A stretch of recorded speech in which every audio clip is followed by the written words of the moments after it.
Hello everyone, and welcome back to our channel. Today we are diving into one of the oldest and yet most explosive debates in South African politics, land reform. The land question is not new. It has been haunting our democracy since 1994, and even long before that, during colonial rule and apartheid. But recently, it has returned to the center of political debate, thanks to remarks by economic freedom fighters Deputy President Floyd Shivambu. Now, Shivambu did not mince his words. He said the struggle for liberation in South Africa is simply not complete without the return of land to its rightful owners. According to him, without land, freedom is hollow. Without land, we are still a conquered people.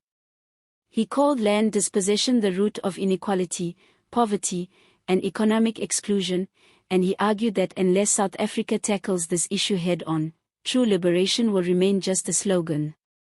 Of course, this is not a new position for the EFF. The party has built its identity around land expropriation without compensation. It is their central policy, their rallying cry. When Julius Malema and Floyd Shivambu speak about economic justice, it always circles back to land. And Shivambu made it clear again, the wealth of this country, the resources, the economic opportunities, remain controlled by a minority.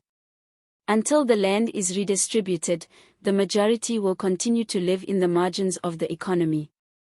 Now, let's pause for a moment. What Shivambu is saying cuts straight into the heart of South Africa's unfinished liberation story. Remember 1994? Yes, the country achieved political freedom, the vote was extended to all citizens, apartheid laws were scrapped. But the deeper economic structure, particularly land ownership, remained largely untouched. By some estimates, more than 70% of commercial farmland is still in the hands of a small minority, mostly white South Africans. Meanwhile, millions of black South Africans remain landless or squeezed into overcrowded rural homelands. So, when Shivambu says 1994 was incomplete, he's echoing what many South Africans have felt for decades. But here's the twist, not everyone agrees with the EFF's approach. Expropriation without compensation scares investors, rattles commercial farmers, and makes international headlines for all the wrong reasons. Some analysts warn it could undermine food security, cripple agricultural exports, and trigger economic instability. In short, the very poor people it is supposed to help might end up worse off if the policy is mismanaged. Civil society groups are also split.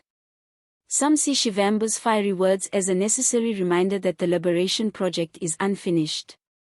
They argue that land reform cannot be delayed any longer because it fuels frustration, protests, and even violence.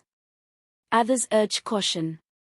They say land reform must be balanced with sustainable farming practices, proper training for new landowners, and clear legal frameworks. In other words, they don't oppose land reform, but they want it done carefully, not through slogans or populist promises. And where does the ruling ANC fit into all of this? Well, the ANC has been promising land reform since Nelson Mandela's presidency.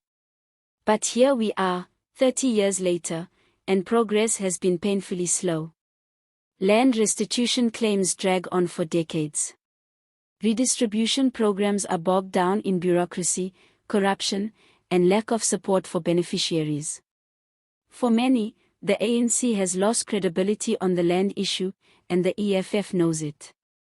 Shivambu's comments are timed perfectly as elections approach, because land remains a powerful emotional and political card to play.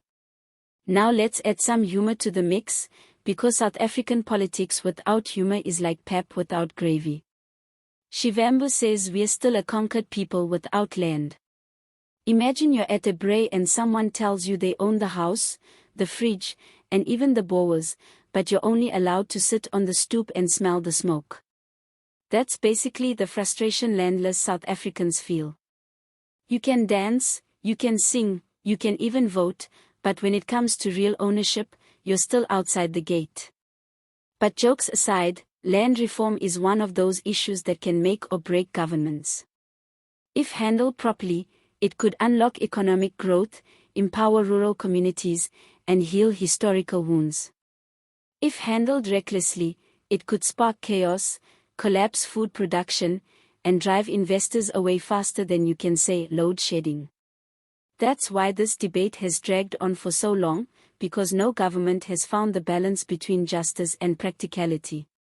What makes Shivambu's remarks particularly powerful is the timing. South Africa is facing record unemployment, deepening poverty, and widening inequality. For millions, democracy has not delivered the promised better life. So, when politicians like Shivambu talk about land, they are tapping into real frustrations. Land is not just about soil, it's about dignity, identity, and opportunity. And for the EFF, it's also about votes. But here's the catch: does the EFF have a workable plan? It's one thing to say, return the land, but who will get it, how will it be managed, and how do we ensure it doesn't become another patronage system where politically connected elites benefit while ordinary people are left behind? South Africans have seen this movie before with state-owned enterprises and tender scandals. Without proper safeguards, land reform could easily fall into the same trap. Meanwhile, opponents argue that land reform is not the silver bullet the EFF makes it out to be. They say jobs, education, and infrastructure are just as important. Without tractors, skills, and markets, land alone won't change much. It could even become a burden if new landowners are set up to fail. Still, Shivambu's comments are a reminder that the land question is far from settled. It is not just an old wound, it is an open one. And as elections loom, expect more fiery speeches, more dramatic promises, and more heated debates. For the EFF, this is their battlefield. For the ANC, it's a sore point they can't escape. And for ordinary South Africans, it is a daily reality that shapes where they live, how they work, and whether they feel truly free in their own country. So, the big question remains: can South Africa finally find a fair, sustainable, and just solution to the land question? Or will it remain a political football, kicked around every election season, but never truly resolved? What do you think? Should South Africa push ahead with expropriation without compensation, or should we focus on smarter, more balanced land reform policies? Share your thoughts in the comments below, we want to hear from you. If you enjoyed this breakdown, don't forget to like this video, subscribe to the channel, and hit the notification bell so you don't miss our next deep dive into South African politics. Thank you for watching, and as always, see you next time.